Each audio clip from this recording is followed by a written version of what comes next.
Welcome to Kenton's videos. Enjoy the video. You start by confirming essentials. Account signed in, app updated, and at least 2 GB free. Once done, grant location, camera, and background refresh so features run smoothly. Open Masha Roam and pick Quick Start or Create New Roam to begin.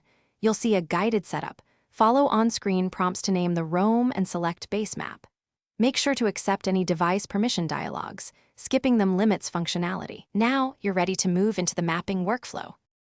You'll now construct the roam, drop waypoints, draw routes, and assign POI icons to mark key spots.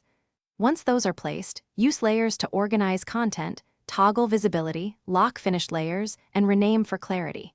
Make sure to enable Snap to Path when tracing trails for neat geometry, and choose your units and export format before saving.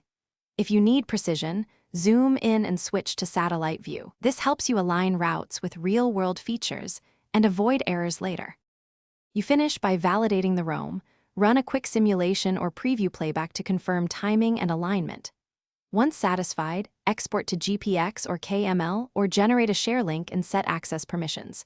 Make sure to save a local backup before closing. This prevents accidental loss.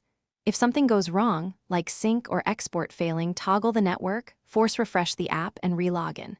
If issues persist, clear the app cache and retry. That commonly resolves stuck uploads or Thanks for watching. Consider subscribing if we helped you.